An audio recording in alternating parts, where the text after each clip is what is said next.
I'm Sam Rose, and this is Commerce is Chaos, the podcast for consumer brand founders who know that building a business is messier than the highlight reel shows.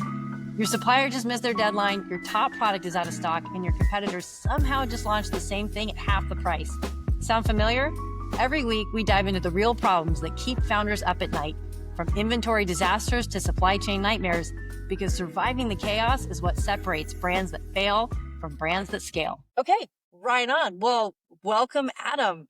Adam, you've built two successful consumer brands, Leaf Shave and Smoosh, or I should say Leaf Shave, thousands of people switching to sustainable shaving, and Smoosh, which is a newer venture, and you're tackling waste and body care. I hope I'm getting all that right. You've got all that right so far. Leaf is the older of the siblings and Smoosh is a wee little one. And with both of them, though, there's a theme. You're tackling the same core challenge, sustainable alternatives that work better than conventional options, in addition to being sustainable, which is like a value prop of its own. Yeah. We always try to lead first with product, like a better product, and then that helps people be a little bit more sustainable on their consumption. And I love that angle because I think one of the challenges that many consumers have with sustainable options is that they're making a trade-off, like a qualitative trade-off or a functional trade-off in the name of sustainability. And many people do. And I mean, that's like a great and right choice to make. But what I really admire about what you're building is that you don't have to make that compromise. Yeah, I actually refer to that as the paper straw problem. I mean, we've all used paper straws before, and they are a more sustainable option than plastic ones, but they just kind of suck. And so it's hard to get widespread adoption when you don't lead with product that works as good, if not better, than the less sustainable option. So that is absolutely at the core of what we try to do as product people. Well, at some point, we're going to have to talk straws because I too had a beef with paper straws. And I made silicone straws, which I have my own environmental notes about, but it was a better for you and better for the environment alternative. And, one of those really simple ideas that was then just kind of took off, as of course, Leaf, Shave, and Smoosh are both doing. Like a systematic way that you identify these particular opportunities, like you weren't the silicone straw guy, but you are the Shave and Smoosh guy.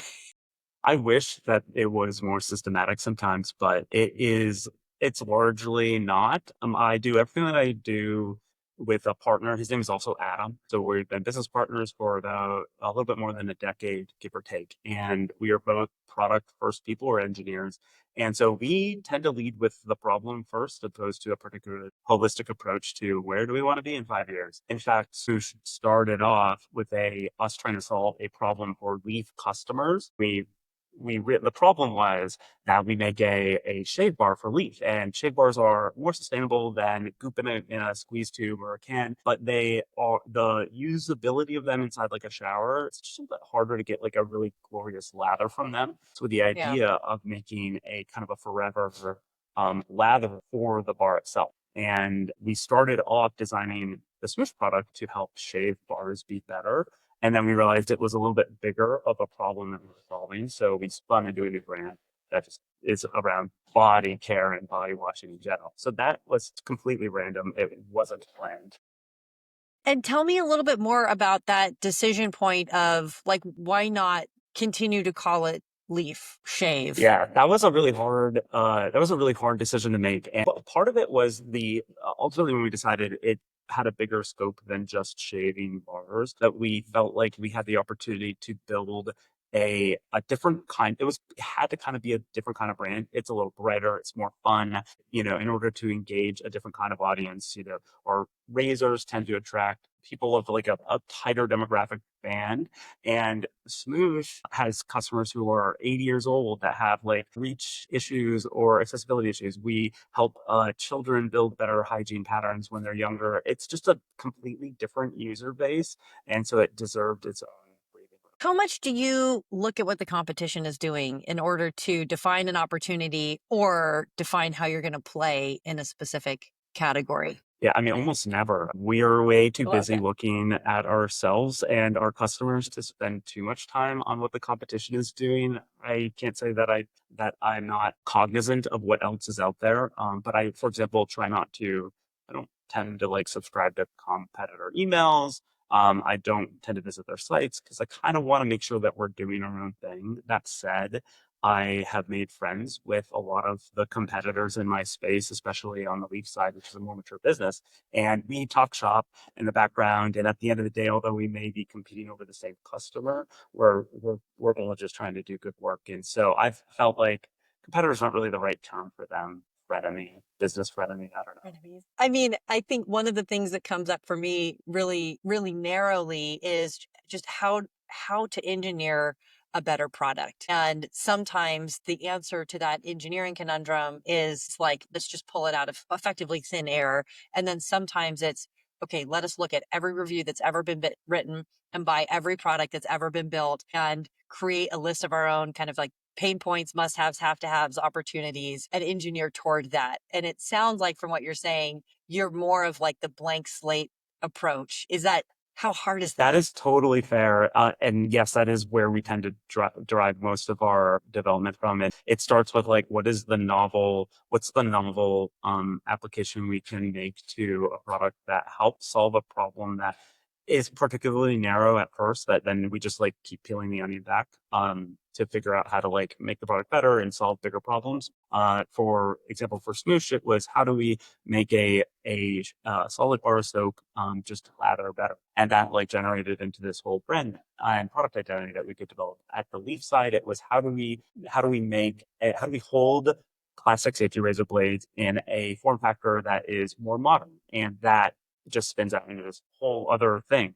So while we do try to pay attention to customer pain points and needs, and we do survey our customers and understand where their heads are at, we have big swing internal ideas and ambitions, and we tend to like really focus on those without too much distraction and hope that it lands. It has. I think your hopes and dreams are coming true. It's working.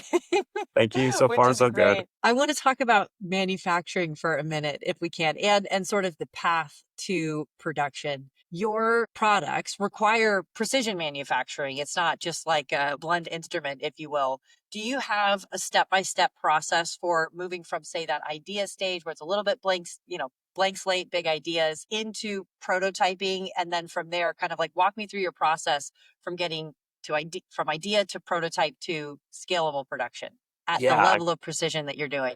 right. Wish it was that linear, as you know. But for us, it does. Honestly, the path depends on whether we are building a product for existing like manufacturing and supply chains that we already have in place, versus if we need to build a new supply chain. And that can depend, as you well know, on like, well, it does it use similar manufacturing processes and materials that we're familiar with and our partners are, or we started from scratch. But most of at this point on the manufacturing side, we have very good partners globally in different markets with different capabilities that we know how to like identify which one's going to be the right fit for what product we're doing, which makes the process a lot easier. It is still pretty circular and circuitous. It's one step forward, one step, half step back kind of thing. But for us, it starts with an idea on paper, and we work around in our mind in paper a lot. Then it goes into CAD because we're mechanical engineers and we like to like put things into the computer and start visualizing it and dimensionally. It moves from there to prototype. So we have rapid prototyping capabilities in house that we utilize. And that stage is where it tends to like stall and work back and forth for quite a bit of time. We look at usability, ergonomics, we identify where quality challenges are going to be because there are precision instruments that require a high degree of like confidence coming out of the line. Once we solve that stage, then we move it over to our manufacturing partner, and it almost always starts with a high fidelity prototype. So we don't go right to manufacturing. We'll go from printing plastic options to go printing the machining metal options. And the manufacturing process to machine something is going to be obviously different than a high volume metal manufacturing. And so that is another leap that then has to be made once we prove out kind of high fidelity prototyping capabilities. And it's that design for manufacture, that leap is the next like big spinning. That can take months. It can take years. It takes as long as it takes to make sure that we get the product right on the other side. And it requires a high degree of trust and autonomy and intelligence from our manufacturing partners. They are highly skilled at translating good designs on paper into good designs for manufacturing. And that is a partnership that takes years to build. Yeah. And I think that there's a shorthand that needs to come out of that over time with the highly skilled teams on either side of the table so that the product doesn't end up as a Frankenstein at the Yes. end of the day, which is so often what happens when not enough time and care is taken at that stage. I think it's probably one of the things that requires the most patience from an entrepreneurial team or a product team is just like, nope, that's not it yet. Yes, Still that's not it. correct. Still not it. And honestly, you're never done. Like even when if we're making the 200,000 piece of this one item that we made 200,000 times, it's still like, did you change something without telling us last time? Because this looks different. And because of that, that requires us to build our team from the quality side. We have our own in-house quality team in the States that like really digs in and has direct like ownership for managing that relationship. I'll tell you a terrible story if you tell me one of yours. Has that ever gone really, really wrong? Yes, it has. And in fact, it started with the ambition was to build some redundancy in our supply chain. As you know, there can be risks associated with having a single source supplier. So for our primary product line, we began what ended up being about a 12 or 18 month secondary supplier quoting process.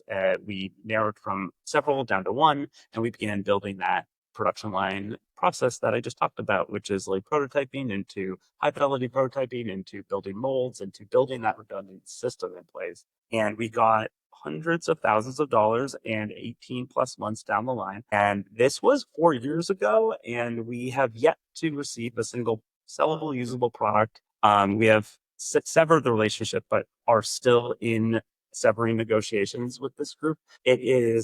Uh, it is really painful. It's risky. It is one of the challenges that if it had occurred with our first go at this with our first manufacturing partner, we may not have a business today. We're lucky that we have the ability to absorb some serious losses and figure out how to offset those. But that caused a lot of consternation, and it still does. Yeah.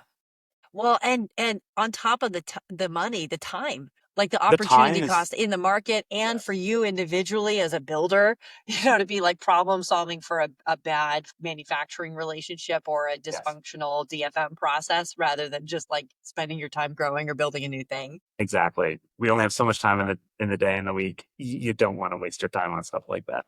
Yeah. Okay, well now I have like two or three stories to tell you. I want to hear it. I'll tell Spare the dirt. so I'll do one and then the next. So we designed whisks at my first By the way, business. I own some of your whisks and products, Has so it thank you. fallen apart or is it still Still intact? there. Yes. So By you the way, got the as a second maker of product. things, that question hits really close to home. I've asked that before. Did it break? Then you got one from the second production run because the first production run, we designed this whisk, and the whole point was we're getting it right. We're gonna just go to the nth degree of, nerdiness on something like the whisk. And so we designed this like really cool, not very complicated, but somewhat innovative interlocking system for getting the handle and the whisk bulb to connect to each other. And never fall apart and like transfer as much kinetic force from the handle to the bulb as possible. That was the whole point. And like sort of over engineered. And a well meaning factory engineer at the end was like, well, we could just like glue and hammer these together. And so he redesigned this like alligator tooth interlock that we had to just be like literally like it looked like a finger. And so Yeah. so we order 10,000 whisks and they arrive and we start shipping them to customers. So now we're however much money in for production and for shipping. And we ran a Kickstarter campaign. We'll get to Kickstarter. That's the thing you and I both have in common. And I start getting messages like 2 or 3 days later from customers. They're like, hey, my whisk fell apart. And you get one or two and you're like, huh, that really sucks. Like every single whisk. Yeah, What is it like falling apart? Not that great. gives me heart palpitations. And in fact, it's a good lesson because where there is smoke, there's usually fire. And I've fallen into that trap like, oh, one or two of these things kind of failed. And here, stuff happens. We make a bunch of stuff happens. 10, 20, 50, 100. You're like, oh no. Yeah. It was to make the story incrementally more personal. My kids were really little at the time, three little babies under 4 years old. And every evening to try to save these whisks, which ultimately was futile. And we had to just like reorder. And gratefully, our manufacturer supported us. They like copped to the issue. And because I started pulling them apart, I'm like, wait, this isn't our CAD. This is like something completely different. And Brian and I would just sit on the couch watching like Top Chef or something. Like we were re-epoxying these things together with food safe epoxy. And eventually it was just like, we've got to call it. Like we cannot spend the next 2.5 years like every evening. Yeah. 10,000 of something is a lot of something to touch with your hands. If you've never like restickered barcodes 10,000 times or like reepoxied something, yeah, you will eventually. Like that is it's a certainty at some Yeah, point that something like that will happen. come work for Sam or Adam and we'll give you the opportunity. Boy, do I have a project for you. Yeah, exactly. Okay, we touched on Kickstarter for a moment and let's come back to it. You launched on Kickstarter. You raised quite a bit of money, over 115. That was for Leaf, right?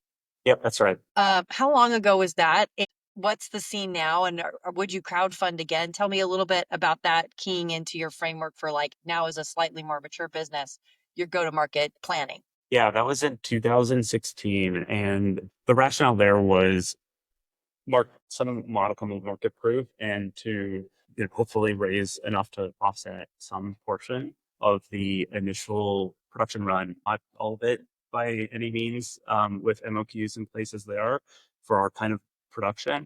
We set our goal at $100,000. Strategically was maybe not like the right fit at the time. I don't know how it works today, but set a very low goal, pass it very easily, and then like go off and running. And we were like, if we can't like sell 1,000 of these, there might not be a market for this. I don't know how true or not true that is, but that was the rationale. We passed our goal luckily, and we were up and running. It took us a year to figure out how to actually produce and then fulfill. I mean, it was almost 12 months, in fact. And then we did go back into the well 2 years later, I think in 2020 maybe, or 2019, with our second raiser. We did another Kickstarter, raised a fairly similar, maybe a little bit more, for that one. And that was kind of painful in a way. It's such a public way to go to market. I'm much more of a private person. I'm not too much of a build in public kind of person. And it was useful. Now I'm getting sweats. Yeah. Okay. It was a useful tool, and we were able to kind of tap, honestly, a lot of our existing customer base at that point. And so we looked at the results and we're like, we could just probably have done the same thing with our email lists. And, I'm not sure how much like additional juice we got from Kickstarter. And that we haven't gone back. I don't think we would, frankly. I think it is still a good option for a certain kind of business, a certain stage. But I think at our maturity right now, we're just more comfortable. Yeah.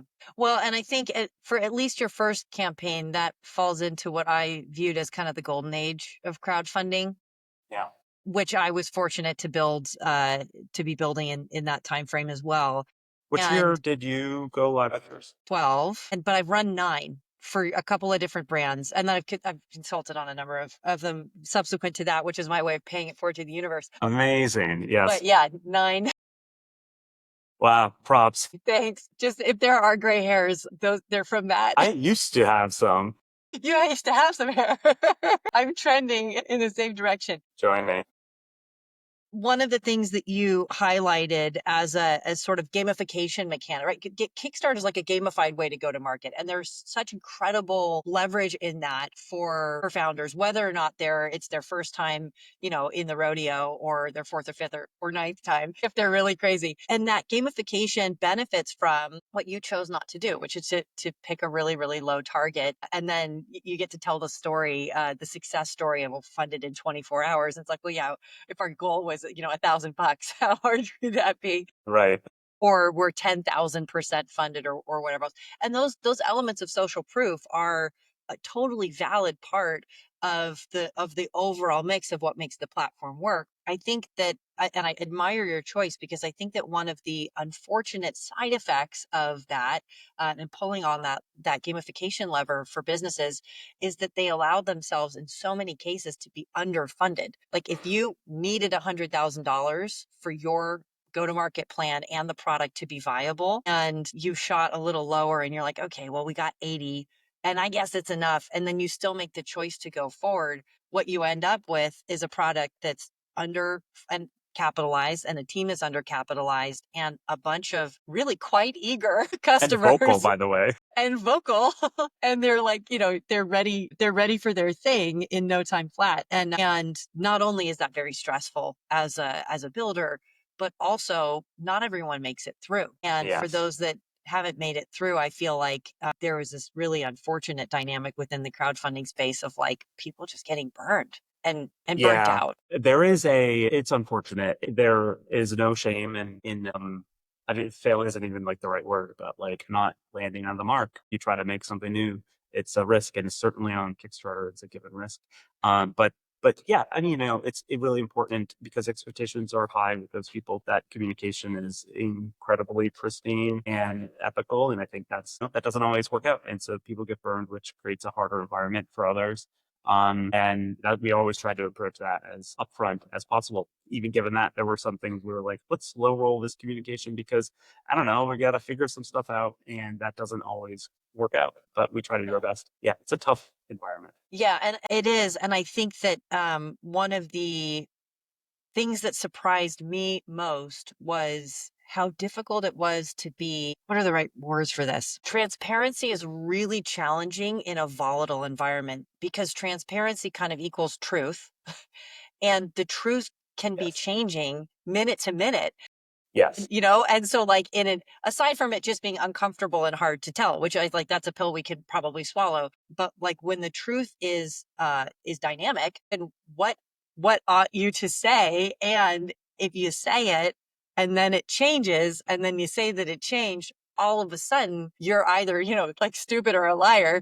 And I just really struggled with that because I wanted to build, maybe a little bit unlike you, I was happy to build in public, and uh use use storytelling as sort of a tool there. I'm not saying you're unhappy to build a public. I'm just building on the I on the would be point you made.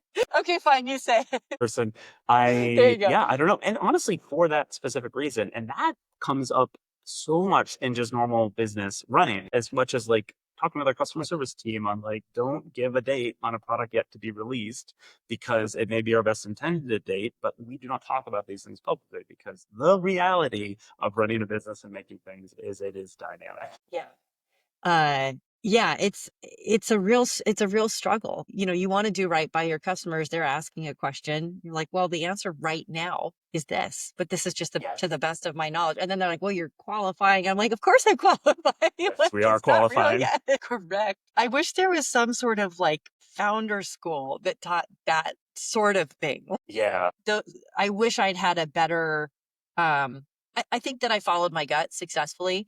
But I don't think that I always ultimately looking back made choices that I would make again. There were Totally. I times think where, that is inevitable. yes. Sometimes you have to learn those lessons, the hard way, which is what we all do. Yeah. And so at this point, your new go-to-market strategy is digital heavy, crowdfunding light, and also sometimes retailer focused. Will you tell us a little bit about your path into brick and mortar? It's stop and go, and it is immature from a strategic perspective. Like our businesses are largely direct to consumer. We have Amazon. We have most of our business lives through our website.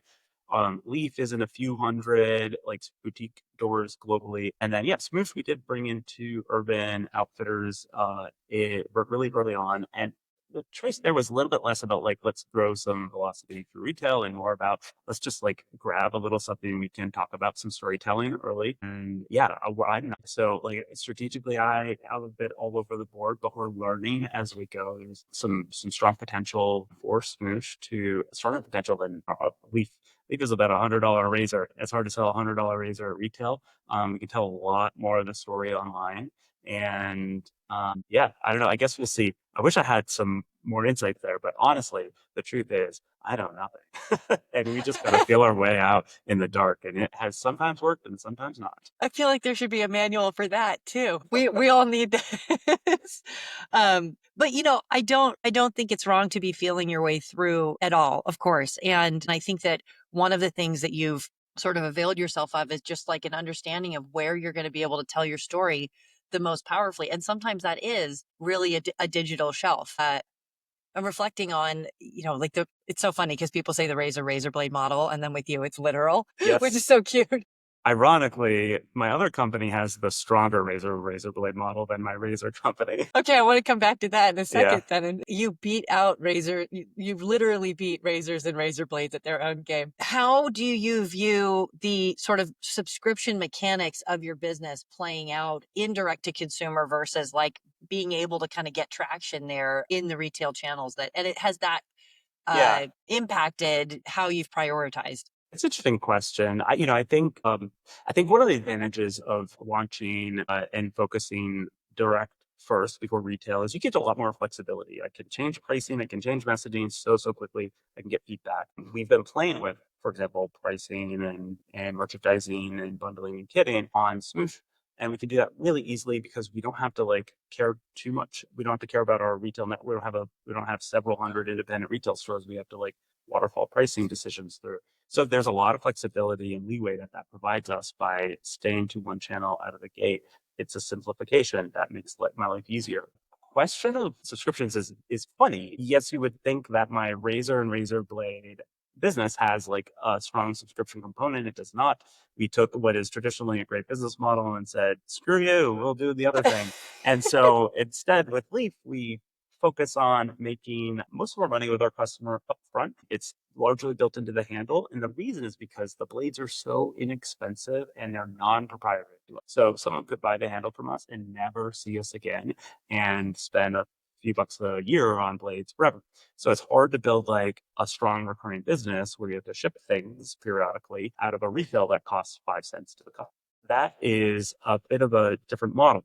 And another reason why we wanted to start our second business and make it a different business, because with Smoosh, we sell this beautiful embedded silicone body scrubber that takes our soaps in order for the scrubber to work, because we had to do some clever soap engineering in order to like make soap and do all these like zero waste and circular systems for it. And it happens to be a better business model. We make great soap and we want people to keep using it. And that is really the core of the business. And we bring people in through the interest of the unique and differentiated scrubber. And that is where like most of our subscription experience exists right now. You just said a phrase that I've never heard before, which is soap engineering. Yeah, I know. And it That's really so bothers rad. me, but it is the case. We have probably the most complex soap on earth because we hold tolerances against it. It must interfere and fit with other parts in it. We have to accommodate its living, breathing, soap it's slippery and it goes down as you use it. It's very complex. And that's a story we're not really good at telling yet because we're still figuring it out. But yeah, it's a complex little soap. What was the hardest part about engineering soap? Working with the material, we're so used to working with like metals, which are predictable, Reliable.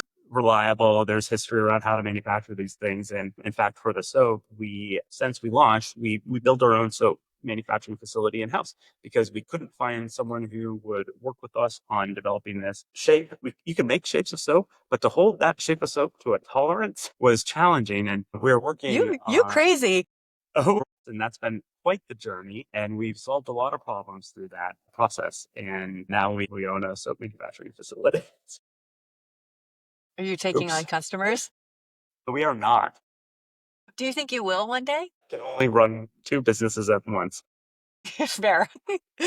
Call me and we can do the manufacturing piece together. I think vertical integration is it's not that it's a lost art, but I feel like it's so underappreciated in our era where supply chain management and industrial design, in fact, and marketing and production have become so distributed. And interestingly, I think that there's sort of a flywheel that happens with how the work is distributed and then how the systems that support the work become distributed. So like in a distributed work system, you end up with a lot of different point solutions that like they help the specialist do this one thing. Then if you look at like the long lost art, I'm putting it in air quotes Yeah. of vertical integration, it's like, oh, okay, if we're going to have a holistic approach, we actually all need to be in the same sandbox here because our decisions deeply impact each other in a way that we can perceive. If it's distributed, they still impact each other. It's just harder to perceive and harder to like design toward.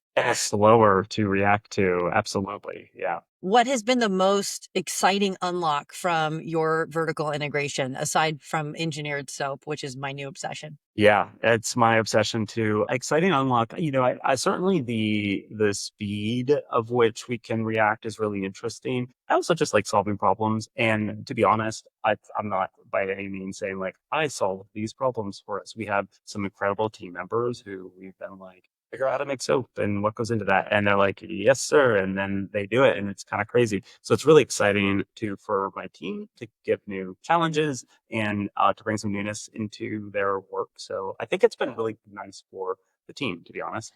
And there's obviously like economic, you know, I can make some capital investments here and gain some like unit economics on the other side, which gives us a lot more flexibility as a bootstrapped business. We rely on loans to support the business and the sales and the organization, and so that we can keep doing the things that we do. So all that is interplayed. And do you find that your team has captured or ingested a lot of like cross-functional knowledge that they might not have otherwise just because they're seeing the whole system kind of like live and breathe around them? So, but I don't live under the illusion that anyone cares as much as I do.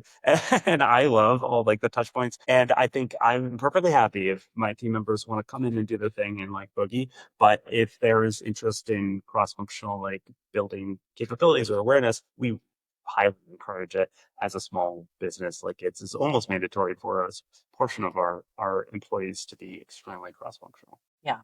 And I mean, it probably matters even more when you're running two businesses simultaneously. How separate or Yeah. together are the teams, and how separate or together are their stacks as well? Is everyone like in the same Slack, two Slacks? Yeah, that's Doesn't actually have to been be a Slack. huge it's not actually, it's Gchat because we're too cheap to pay for Slack. But the that was a challenge. I think we had gone in assuming a couple things that we could move more of our Leaf customers into the new brand and that we could get more leverage from the team working like cross brands. And both of those have proven largely false. It's been very, very No. hard to move customers from one brand to the other. And I have a lot of theories on why that might be the case. But it has been really challenging. It has, we've backed off a little bit. We do have some cross-functional sharing between some folks who straddle both brands, but it is ultimately, and I say this with all the empathy necessary here, that it's challenging to split, to ask any single employee to like say, hey, you need to work 60% of your time on this and 40% of your time on this and start like code switching between the two. Largely an unfair ask. And it took us a little bit of like stumbling maybe to realize that. And I have nothing but like appreciation for my team for those who either do work between the two or don't for any given reason. And yeah, those were like two things we thought that have just largely not worked out in their own weird ways. Best laid plans. Yep. Why, if you're willing to share, what do you think is driving the lower than expected kind of cross pollination between the two brands or of one customer flipping over to the Yeah. other? I think there's an inherent inertia against, if you've captured someone's attention with a story, with a product, with like a problem, solution, a pain point they're having, like with Leaf, we want to help people get a better shave, consume less plastic doing that. That is why they're with us. So for us to like then make the leap, like, hey, do you also struggle in the like washing your body? Like we got a thing for you too. It's hard to like get that to take root, I think, because they have us anchored in the mind as this one thing. And there's nothing wrong with that. They go elsewhere for their body products. And so we have to re earn them from zero, which means that we're just as likely to re earn someone else from zero as we are them. So a very small portion of like crossover customers. And the other thing is it's a little bit of a different profile. I thought it would be a lot more similar. We thought like a strong sustainability, eco-friendly, like reduce waste messaging would work a little bit better. And that frankly hasn't happened. And we're finding a lot more purchase with like utility based messaging around the new brand and, hygiene and accessibility. So just a different type of messaging is landing with those customers. And it's interesting because most everybody shaves and most everybody bathes. That And rhymes. I'm stealing that line. you can have it, and then to see different transactional behavior, amongst what is effectively like a consumer that could be anyone I'm not surprised that that was a surprise, because I would have come with the same assumption. I'm still surprised. The fact that you said transactional behavior is really interesting too, because we see now that I have visibility to how two sites, two brands, like ad accounts, whatever run, they're so dramatically different. But a long consideration cycle that can be months on the leaf razor side. We have a largely hours or days consideration cycle on what may be perceived as more of like a lower risk purchase, even though order values are fairly similar, like very similar economics behind the scenes, but the behavior on the purchasing side is dramatically different. And this is one of the reasons that I like talking about our story and I like sharing what I'm going through or things I've learned. And I always have to caveat that everything that you'll hear on like from other brand founders, completely contextual. And what worked for someone is you cannot necessarily draw a line to what will work for you by virtue of the fact that I can't even draw the line between my two brands. It's all learning from the ground up. It's so hyper contextual. Yeah, hyper contextual, and you've added an X factor, which is that you're playing in a really competitive space. So there's, I kind of can't think of two categories that might be more challenging Yeah. to enter into, in that there are like, well, just extraordinary incumbency in the shave space. Yeah. And then of course CPG is further defined by trends. Yeah. And I don't know, why did you do this again? I don't know. It's a really good question.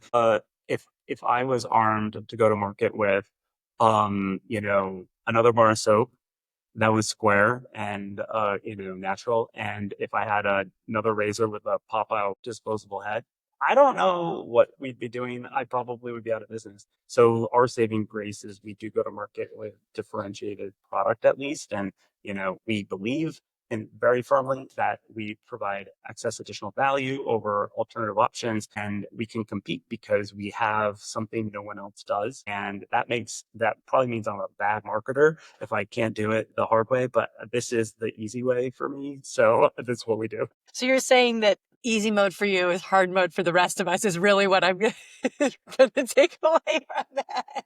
I'm going to have to talk to my you. therapist about that.